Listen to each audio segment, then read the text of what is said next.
In this episode of Let's Talk, we sit down with a panel to discuss the recent events in the insurrection of the U.S. Capitol and how we can work together to bring healing to our communities and our nation. And as Christians, we discuss ways that we need to work together to reconcile these events with our faith. Hi, I'm Elodie. And I'm Jeremy. And this is our panel tonight at Let's Talk.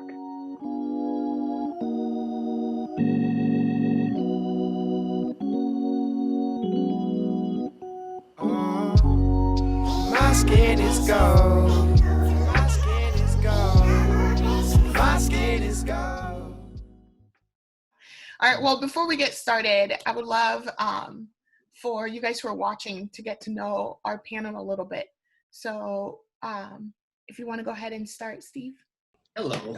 My name is Steve Kaiser. And I'm happy to kind of start a conversation or continue a conversation on this topic.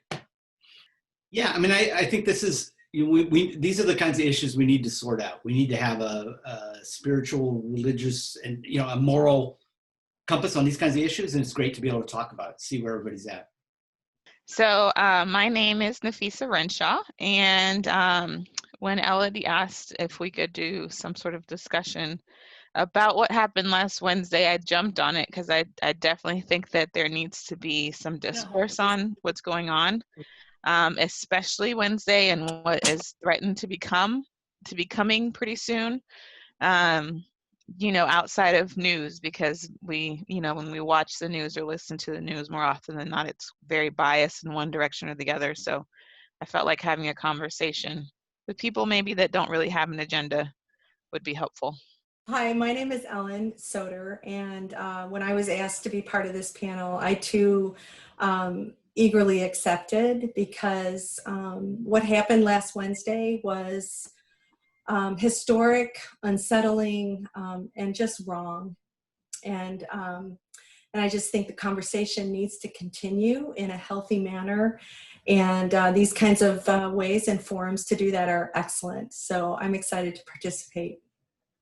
Hi, everybody. My name is Pierre Newsom, and Seattle, Washington. And when asked to participate in this panel, I was definitely eager. And the reasons why is our country is really divided right now, and along racial lines, along political lines, and there's a lot of pain that people are feeling. And especially what happened last week was tragic, and people were killed, and it had ramifications from our leaders of our country and how accountability needs to be there. So I really feel that discussions like this need to continue and need to happen, especially today. So I appreciate Elodie and Jeremy for asking me on. So thank you.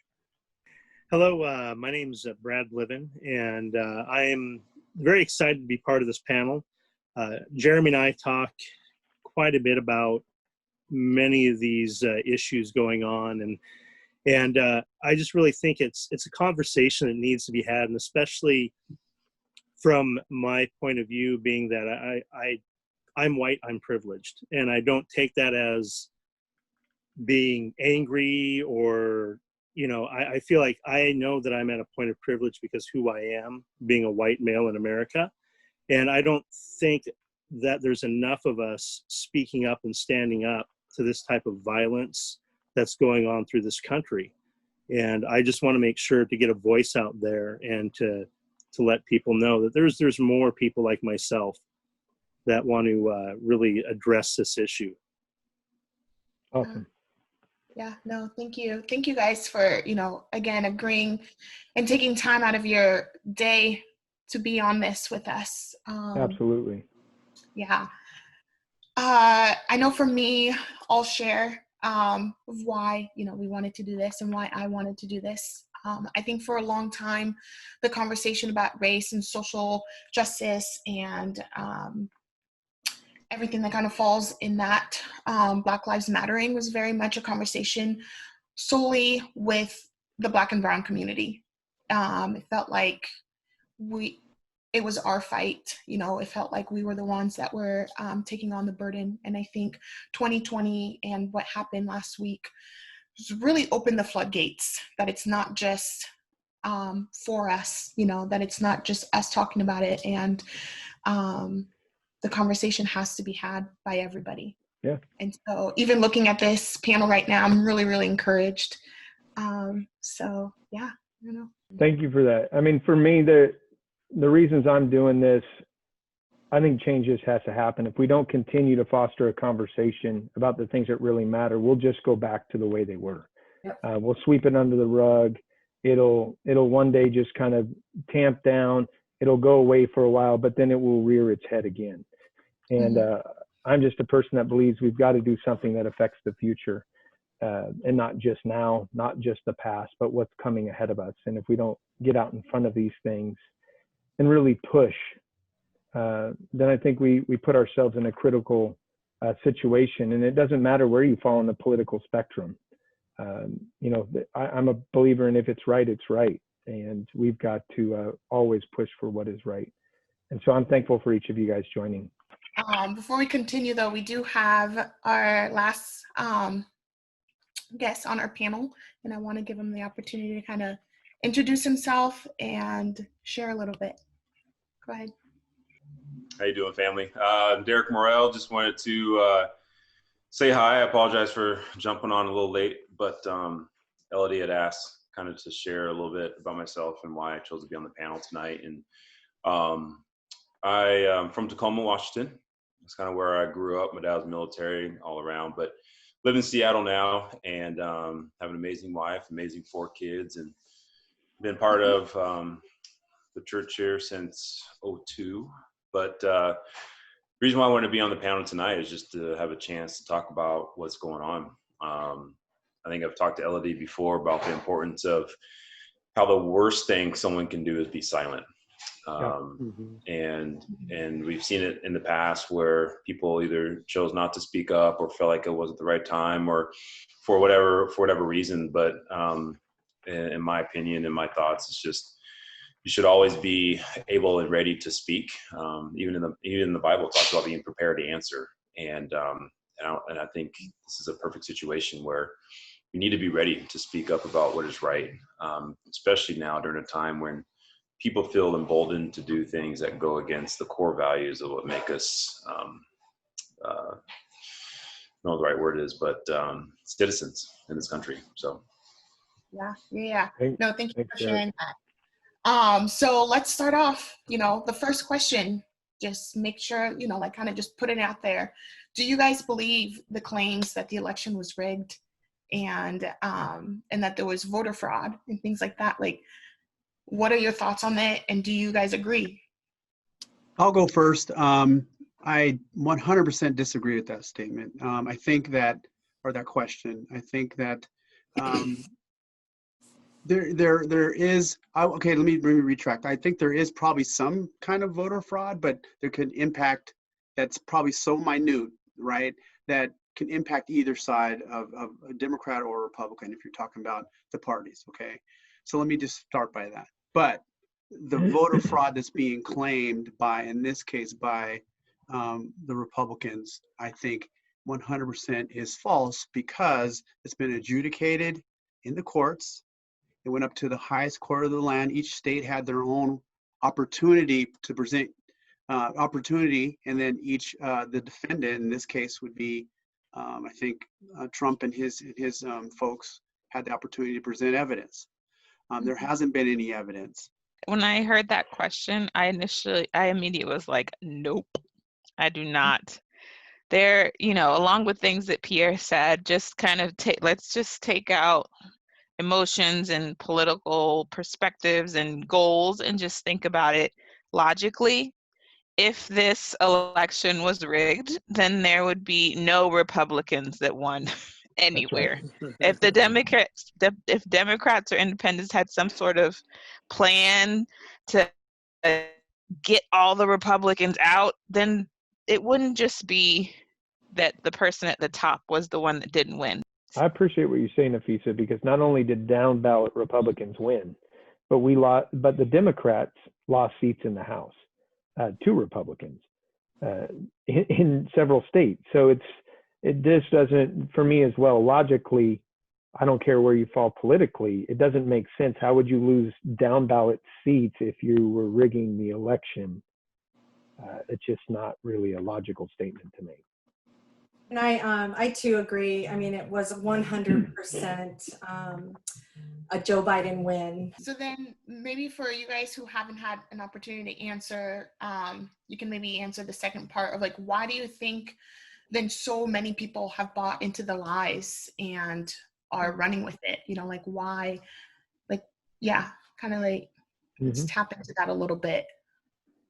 You know, for me, it's just, there's a fearful component, right? You know, just, it honestly is scary. It's scary to see that people are willing to latch on to something that I think any time before this, if you were to be told, oh yeah, guess what the president's going to do? You'd be like, no way.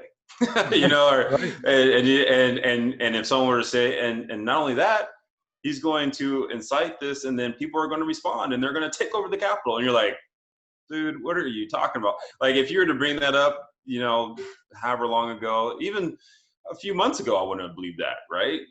Even with all this stuff going on, I was like, it would never get that bad. But I think that's what is so scary that it did.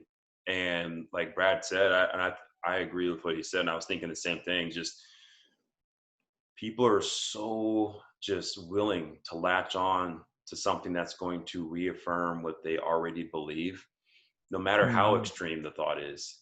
And if you have someone in the position of power to validate that feeling, even though it's extremely untrue, it gives them the sense of empowerment of, we have what we need to take action. And that's, so the combination of those things is just really scary.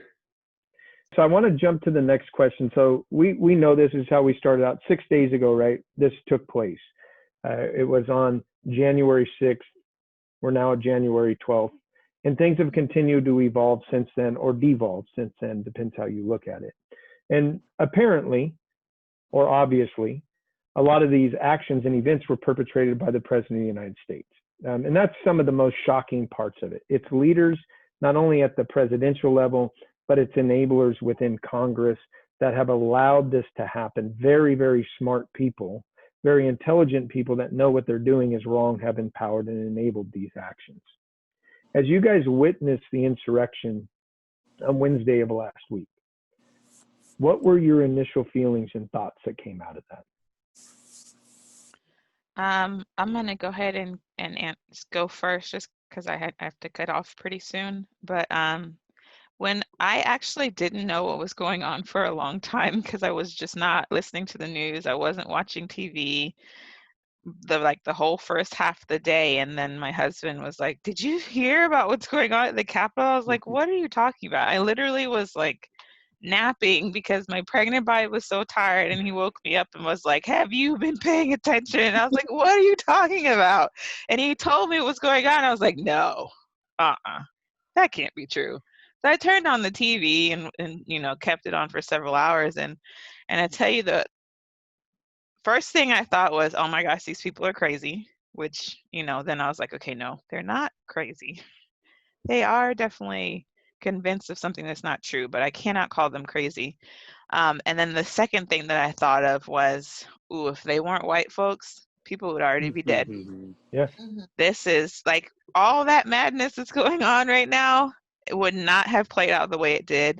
They wouldn't have gradually been led down the stairs, and they wouldn't have been allowed to exit the building and continue their boisterous rioting outside. Gallows would not be up for hours and hours. You know, like all these things that were allowed to happen would not have been true if, I strongly believe, if they were not white Americans that are quote unquote conservative Republicans. Like, it just not, and that's to say that not everybody in the crowd was, because there was a little bit of diversity, but nevertheless, like, it just, once I got past the whole, you know, let me just condemn them and call them crazy, that's where I was the whole day. Every time something was going on, I was like, oh, nope, that would have been a shot right there. Nope, they would not have been able to do that. Nope, people would not have broken the window. Nope, like all these things would not have happened. There wouldn't have been a lack of police presence or military presence or National Guard presence there if all of this talk that led up to Wednesday was made by a different group of people, a different demographic. How does that make you feel?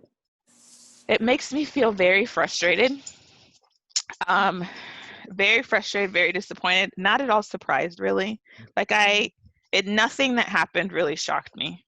Yeah. The way things played out, I was not at all surprised by. I wasn't like, and I shouldn't, well, I mean, to a certain extent I was, but big picture, not surprised. It was just very frustrating. It just reinforces the fact that we do live, that our country is a society that is not equal. My perspective is different because I've lived a different life. But for me, it was just really, I don't even know if I'd call it eye-opening, but really, I don't know, the realization that we don't live in the America that I want to believe we live in, that people ultimately are a people of laws and order, and that, you know, the police and the guardians of our society will be there if a problem comes up. Right. You know, that it creates a real insecurity to realize that there is that level of non-democratic, non-religious, not, you know, in terms of, you know, in God we trust, right? That, you know, it's such a demonstration of how divided we are and how far away from the way we idealize our nation. We believe we're a land of opportunity and so on, but everything about it represents a disillusionment with that. And, you know, it's a big example of it. And I just came away sad to realize yet again that we're so far away from what many people would say we are as Americans, right? Right. We can be reasoned with, and we can be democratic, and we can do the right thing in the right situation. And when things get out of hand, that there'll always be someone there to help protect us. And those didn't exist. And it especially didn't exist for people of color and, you know, and people that were targeted. You know, I appreciate that. I mean, I'm going to share briefly just the feelings I had. I wasn't surprised either, right? This wasn't surprising. It had been said for 5 years that this was going to happen, right? The president himself perpetrated this over many years. I will not go quietly. It's all rigged. It was rigged when he ran. He said, you know, he lost by 3 million votes then, and it was rigged then. But he won the electoral college. And what really was disheartening for me in this process was my family has served this country since World War II. Every major war my family has been in and Crystal's family has been in. I served many of my uncles, my cousins, brothers-in-law. I have a brother-in-law that's a general, and just thinking of them, of what must they be feeling as they see their Constitution trampled on? What must they be feeling as they see people who took an oath to this country railing against the very democracy they swore to uphold?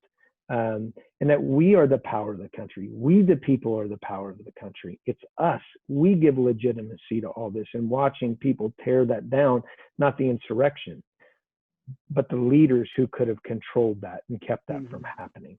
That, to me, is a big hit to who I am as a person, and to the legacy of my family, to the legacy of my wife's family, those who have served their country. My wife, much of her family has served this country, and have served the country that when they come home from overseas doesn't treat them as the heroes they are because of the color of their skin, and yet still have served it. So I was disheartened, to say the least. I'm going to blend in another question to this because we're already broaching into other questions, Elodie. I'm going to just blend this one little third question in. So as you've seen parts of this happen, I want you to consider as well, as we saw things like the Confederate flag being walked through our Capitol, a defeated military that is a representation of oppression and racism. As we saw people wearing Nazi symbols and people beating cops and other things that were going on there, to me was just, it was mind blowing. But to watch that happen in our capital, to know that no invasion of the capital has happened since 1815 when the British went in. This is the only time Americans have ever tried to overthrow our government or capital directly in this way. And to watch the images of racism go through there, as we talk about the question we're involved with, I share how that made you feel. What did you think when you saw those things? And how do we continue to root this out?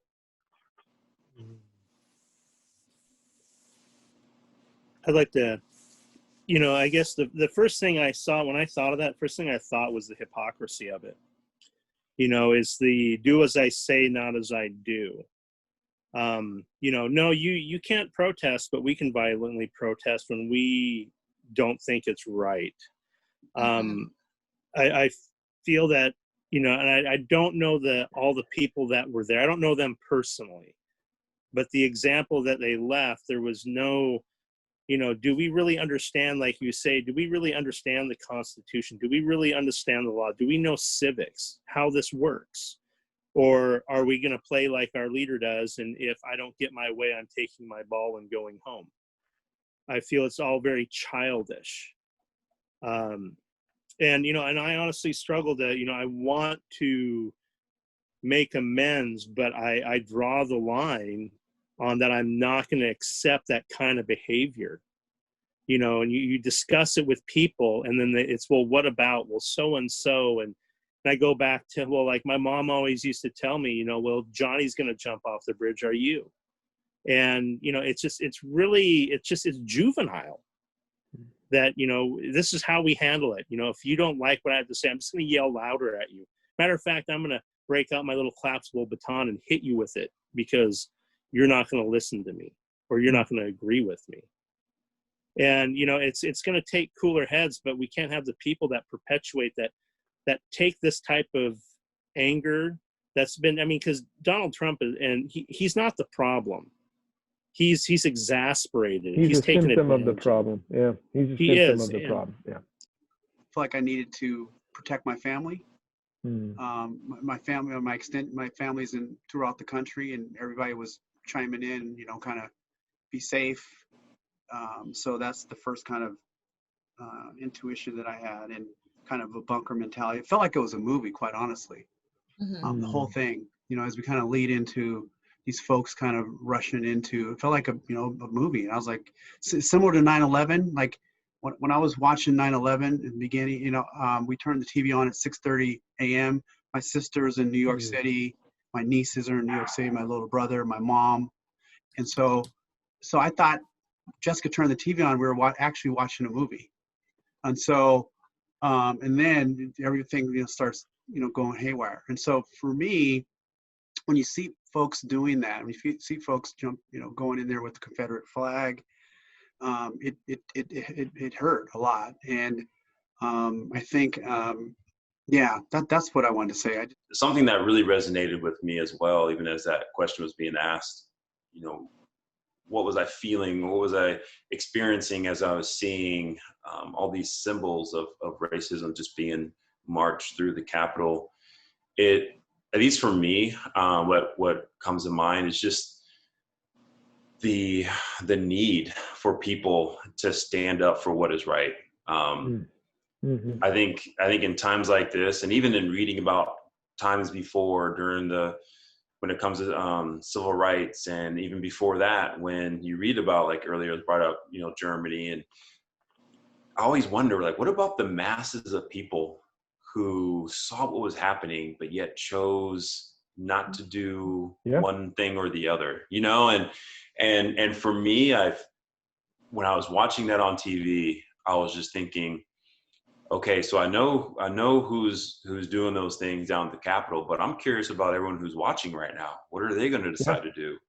And that's what resonated with me as being the important question is, what are people going to do? I was just going to say, yeah, for me too, I had maybe 5 minutes at work, and I, took that 5 minutes and looked through social media, and I just was devastated. Again, not surprised, but devastated. And I think it was then that it hit me that this is the moment that this conversation needs everybody, you know, like this is it. You know, Steve, you talked about, you know, that day you realized, wow, like maybe this isn't the America that I thought it was. You know, like, you know, I thought I was living one way, but now I'm seeing it, and maybe it's different, you know. And I know for me personally, I've always known that America doesn't really love people who look like me, you know, and it's been a conversation that, again, like I said at the beginning, that has been put on the backs of brown and black people to talk about race and racism and all that stuff. And for many of us, we know that this is going on. But like I said, watching that, it finally hit me that, all right, this is it. You know, this is the moment that I know for me, I have been wanting for everybody to get in on this conversation, for, you know, everybody to be talking about it at their dining room tables. Like you're looking at it, you cannot not say anything. And, you know, Derek, you were talking about what is that response, you know, like we talk about, you know, all these awful things that happen in history, and you're always like, what would I do if I was there, you know?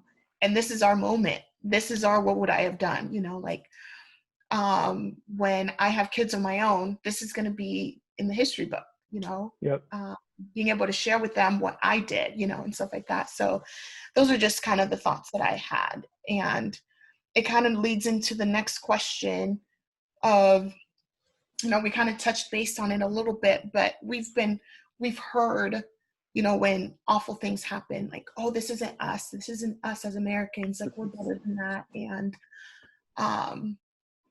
And all these things. But do you guys believe that that statement is true? That like, this isn't us. This isn't America. This isn't who we are as Americans. Like, how do you reconcile with that statement? Or do you believe that these things are underneath it, right? Yeah. Well, I think that you can't really say that because human beings we're all wired, and we all have a sinful nature, and of course it's us. Of course we're sinful people, even if we're Americans. I think sometimes it's worse because we have so much pride and so much of a backstory of what we did. We pulled ourselves up from the bootstraps, and but we took over the land from the Native Americans. I mean, the history of the white man is not pretty, and it's time to start saying that, you know, and if we're not saying it enough, right, you know, it's not a pretty history to be proud to be a white person. And because there's been so many injustices that can really just humble people, humble you, and that's what needs to be taught in the schools, right? And so changing that from a systemic position is something that needs to go into the schools and into our children, and start teaching the truth about, you know, this country and who we are, and that we're all here together and no one's better than another person. I know that's very utopian, but still that needs to start somewhere. And it's horrifying. When I heard the news, I called my kids. I said, you guys get watching this. You guys need to know what's happening.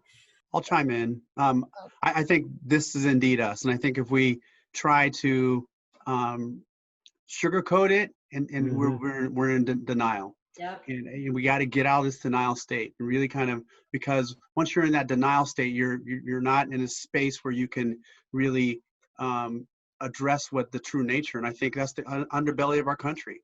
It came out. I mean, it came out 80 million strong, or whatever strong it was for Trump. Despite everything that he did, despite everything he said. So you got to think about that. Yeah. So yes, this is indeed us, and how we move forward, I do not know, but I do know that we need somebody to try to unify us the best we can. We need to be vigilant, I think, on situations when it comes to unrest like this. The FBI, some of these, our authorities, need to really investigate some of these groups that they said to have a 60% growth since since he's been in office. So these hate groups have had 60% growth. and Yeah. against African Americans and people of color and Jewish folks. So we really got to be aware of this stuff. This is real. It's out Yeah. there. It's happening in real time, and it is indeed us. And it's happening on TV. You know, it's interesting that Mitt Romney, who I like as a person, was a Republican that stood up in the Senate and said, we can fix this by starting to tell the truth. And I think sometimes with the question Elodie asked, we romanticize our perceptions of America, or at least we're romanticizing what we want it to be, and we're projecting that onto the past. And I think we are we are seeing what we are as a country. We are divided. We are violent. We are a lot of these things, and we've perpetrated a lot of violence against people throughout our history. And as Ellen said, we have to live up to these things. We have to admit that this is the case. And so we can go forward. So we can live up to the promises that were made by the founding fathers, that all people are created equal, that we have these promises still there that we aspire to, but there are people that want to keep that from happening. And we have to make a decision on, in my opinion, do we allow those people to keep these things from happening, to live up to the promise of a better union? We've been telling ourselves a lie, and we don't want to own up to that. And even though we might, I believe that this racism is taught. And some of us, I've been, more and more like conversations, well, do you know where this comes from when you say this? And I have to just look at myself and really, just root out what's going on. Why do I say this? And I think a lot of things with people, it's not set out of malice. I'd hope not, at least, but it's just something that's taught. And we need to learn to come to that and say, you know what? Okay, I need to change. I need to repent. I need to grow. I need to be better. I need to love. And, but we have this individualistic part of us in this society that pushes back. Yeah. And, yeah. Derek and Steve, do you guys want to add anything? Yeah, I just, with the disillusionment, it's we don't live under the nation that we believe we do. And I believe it is us. I think this is an expression of who we've become. But, you go, are we one nation under God? Probably not. Indivisible? Probably not. With liberty and justice for all? We are in this place where that's not the norm. And I think we as disciples, as Christians, need to recognize, the Bible says that the gate is narrow. The people that are going to follow the way there are few. And so, to kind of group the whole nation as somehow under the authority of God and under the authority of the Bible, I just think it's a wake-up call about how lost the world is around us. And I appreciate that. I want Derek to chime in on this. Yeah, I was thinking about what we're talking about as far as, what we say, or who we say we are as Americans, and does that truly reflect the current state that we're in? And I've had this discussion with people at work where just because you say this is who we want to be does not necessarily make it true, right? Yeah.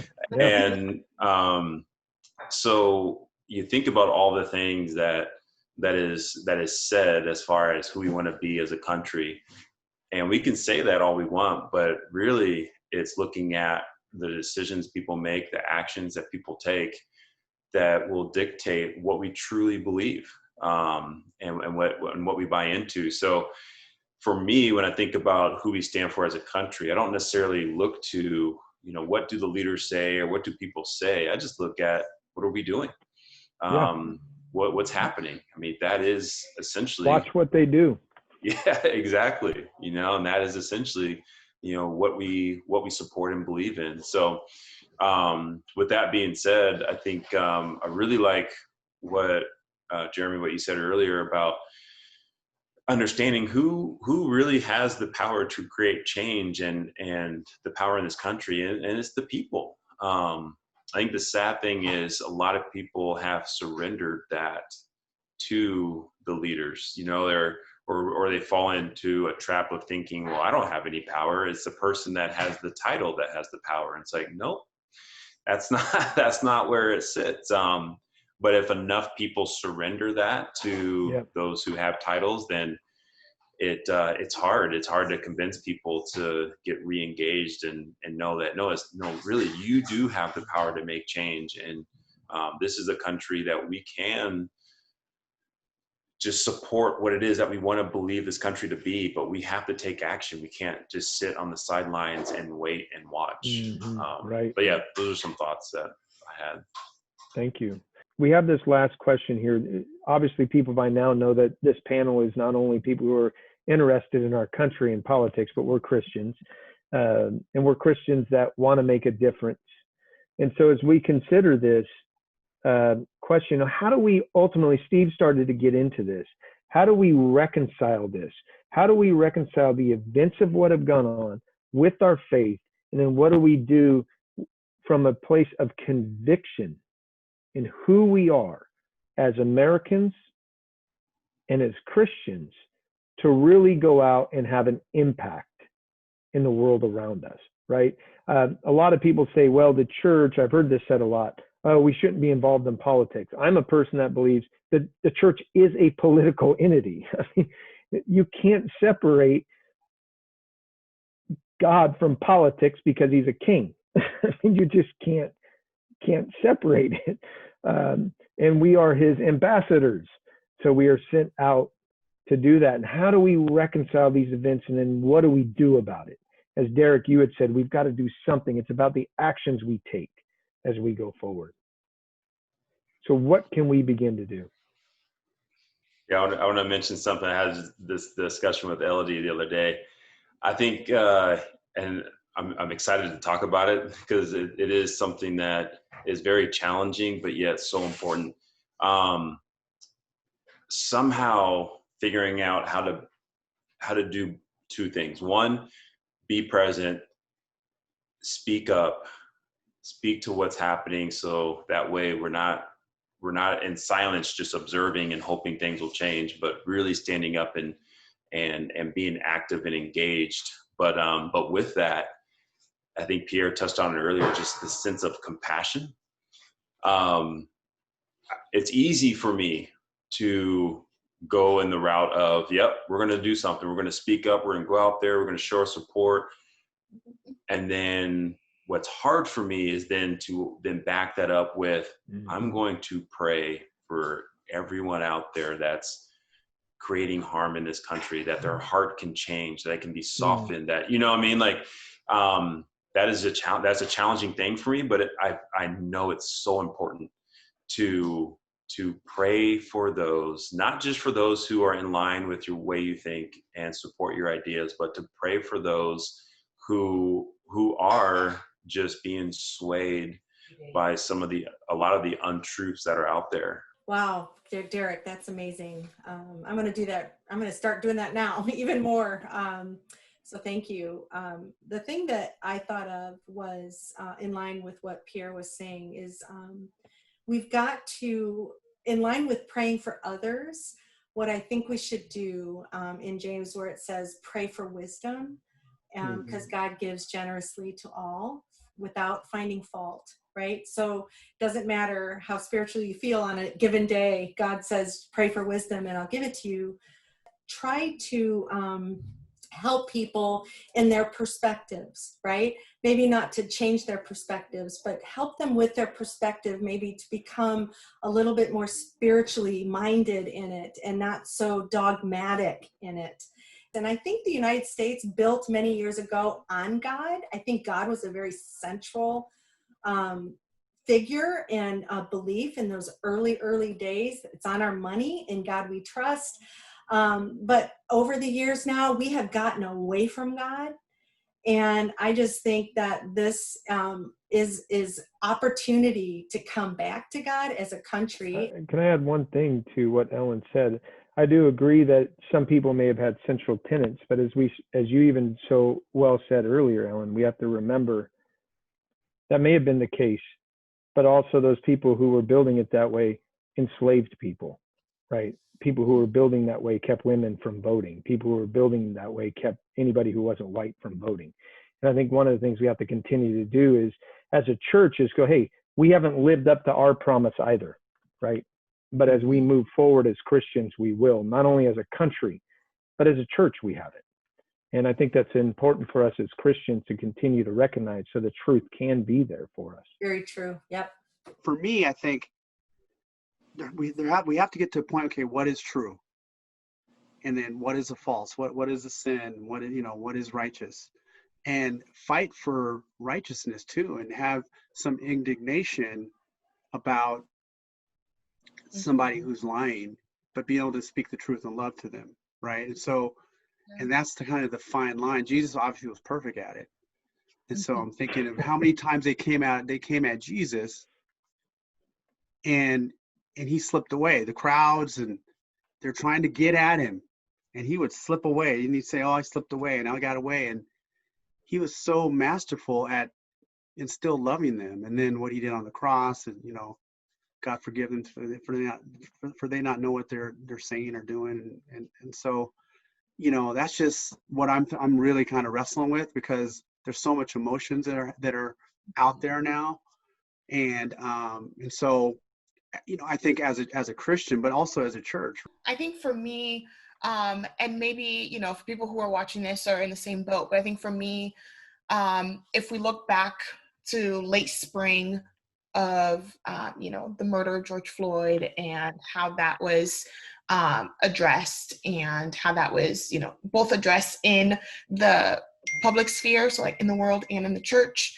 And then this now, I think for me, there's been a lot of hurt and a lot of mistrust when it comes to leaders in general, not necessarily in our church, but just like the religion of Christianity and things like that. And so I think for me, with what happened last Wednesday, just seeing white supremacy just like out there, racism just out there, and the Confederate flag just out there, and seeing the hate.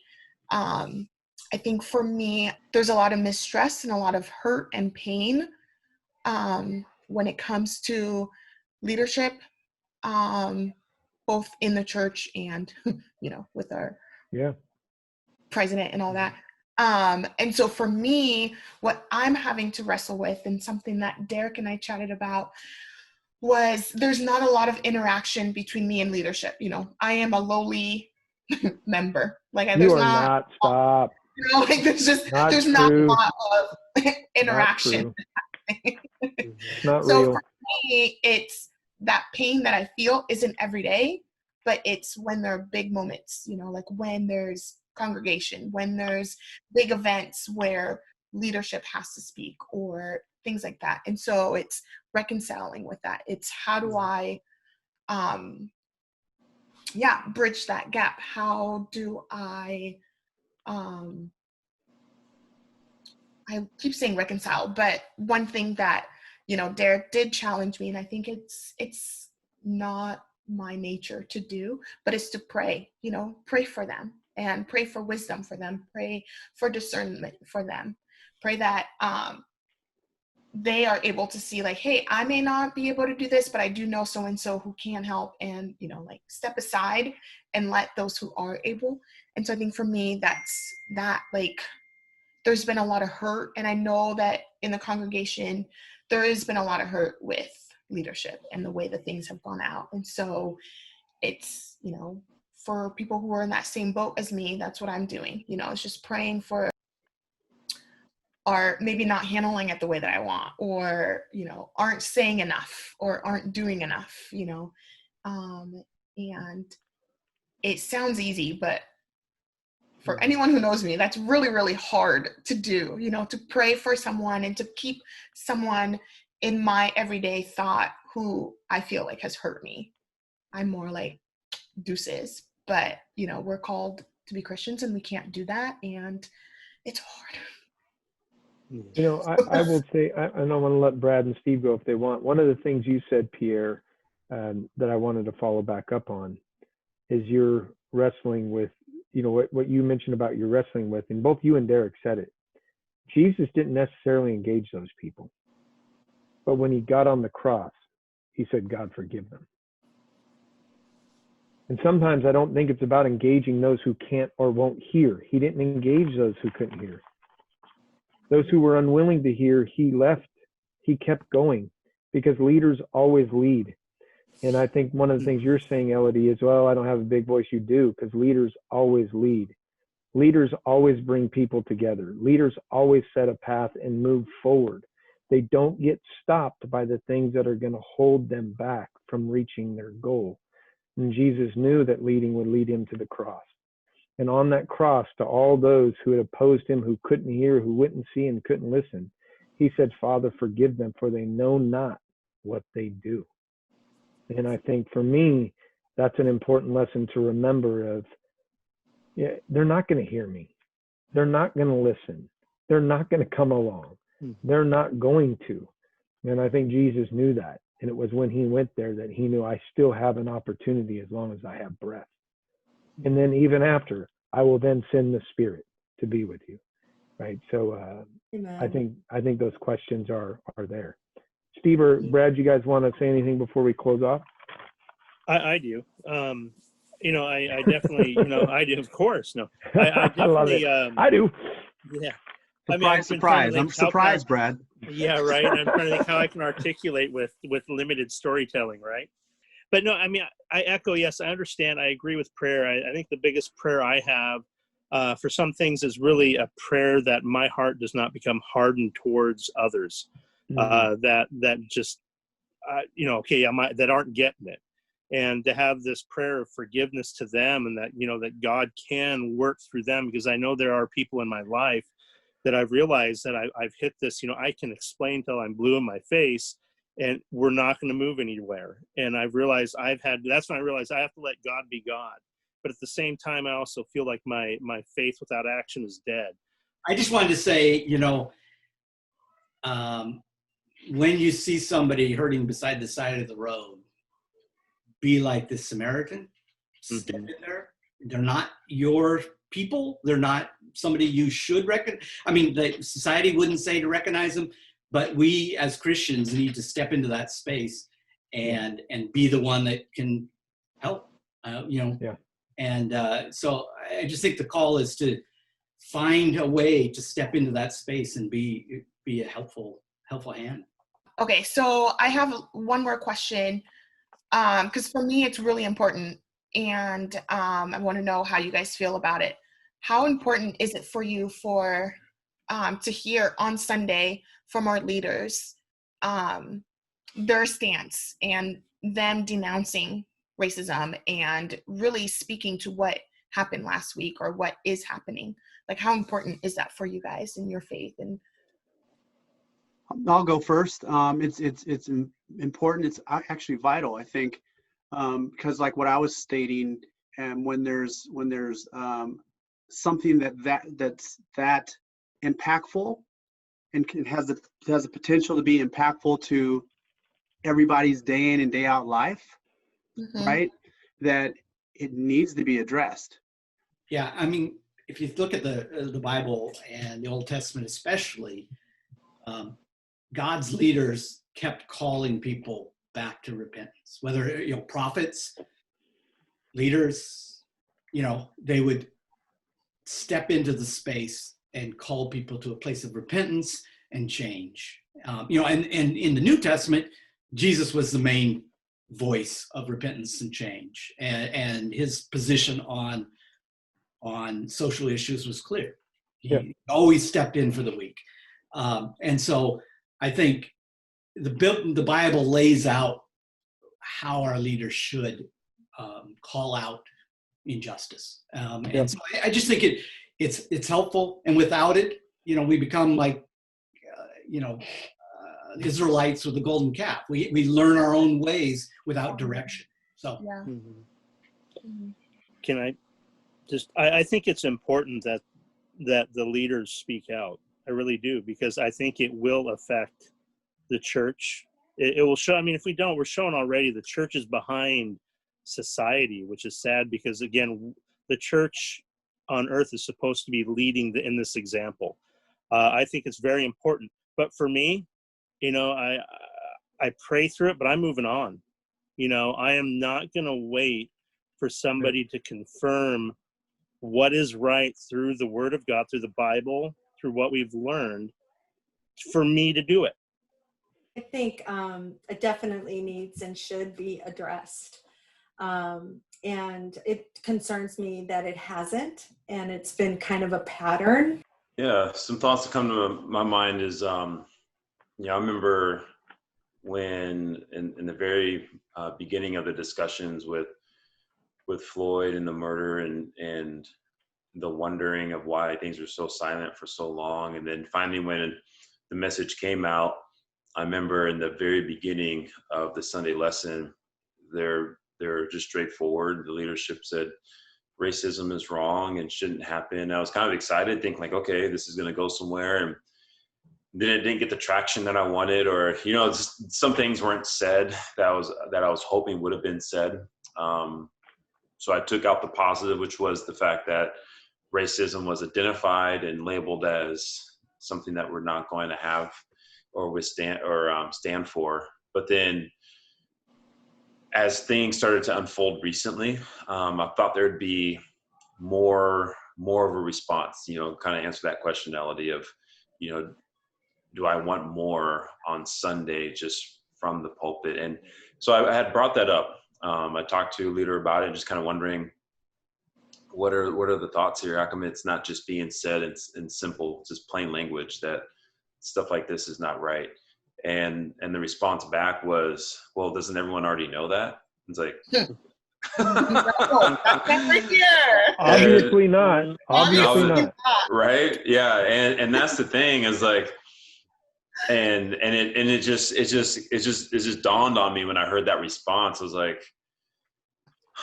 so is that the reason why you haven't said anything? Because you thought, well, everyone should already know. And I just kind of said, well, that's not the case. You know, like there's something to be said about just hearing leadership say, even if you feel like it's an obvious given thing, like just say it. It should be that much easier, right?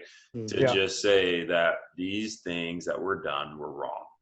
Well, you know, I appreciate the question, Elodie, for me personally, because I think, as I said, leaders always lead. And if they don't lead, then they're letting that leadership be filled by a vacuum of something else. And that comes in a lack of confidence, or it comes in fear, it comes in some other way when they don't lead. And I don't care if it's a church leader, it's political leaders. Leaders will lead, and sometimes they can't do it cautiously. They need to do it with courage. And what I've seen with most people is a lack of courage in leadership. They are trying to walk a tightrope, as Ellen said, or straddle the fence, or they're trying to, you know, hear too many masters. And that is not what leaders do. Leaders make decisions and they lead, in my opinion. And if they make mistakes, they apologize for those mistakes and errors that they've made. But they go a direction, and it's not that hard when things are wrong to say they're wrong. And you've got to, as church leaders, I think you have to deal with the things that are wrong and call them what they are, as sin. And as human beings, we need to comfort the others and show empathy. And that's the only fence I think we straddle is, well, I'm only calling the things that are wrong sin, and I'm comforting those who need comfort. Everything else, it really doesn't matter. So for me, it's very important to hear it, even if it's obvious. It's good to know they think that it's obvious. Yeah. Well, guys, I just, again, want to say thank you for... Can I, before we thank and close out, Elodie, can I read one thing? So I say at the beginning, I read part of Michelle Obama's thing, and we may edit it all out because it might have been terrible reading on my part because I can't see anything. I refuse to get glasses, but I just... Get them. Come on, man. Get those glasses, man. The last paragraph of what she wrote says, but make no mistake, the work of putting America back together, of truly repairing what is broken, isn't the work of any individual politician or political leader. It's up to each of us to do our part, to reach out, to listen, and to hold tight to the truth and values that have always led the country forward. It'll be an uncomfortable, sometimes painful process, but if we enter into it with an honest and unwavering love of our country, then maybe we can finally start to heal. And I think whether somebody's a Republican, a Democrat, an independent, a Christian that's watching this, or an atheist, it really doesn't matter. It's up to us to fix what's broken. And the one thing for me as a Christian, people often ask, where is God? And I'm not trying to get on my pulpit to preach, but I think God says, I sent you to be the solution. You're the solution. And that, to me, is probably the most Christian thing of our country, is that we, the people, are the solution. And so Amen. I hope Appreciate that. people take something from this. Amen. Amen. Thanks, Jeremy. Hey, Jeremy, I was going to say that had a lot more passion to it than your intro. Yeah, I agree. You felt like you meant it. I just couldn't see it in the intro. It felt like you, gosh darn it. I'm messing with you, brother. I'm messing with you, Jake. I gotta get you. I gotta get you back. Got you back, baby. I love you. Hey, Can you just run that one more time, that intro again? Now, I probably will now. I'll read it and just voice it over. hey, can you about the Hitler comment? Can you about the Hitler comment? Okay, there you go. I don't want to be on the internet saying about Hitler. Okay. Well, this whole part stays in. The laughter is the best part. All right. You guys are awesome. Thank you guys. Thank you guys, and thank everybody for watching. Amen. See you guys later. Love you guys. Bye, guys. Love you. Thank you. All Take right. care. My skin is gold. My skin is gold. My skin is gold. And when I look in that mirror, I don't care what I'm told. No, my brothers and my sisters were God.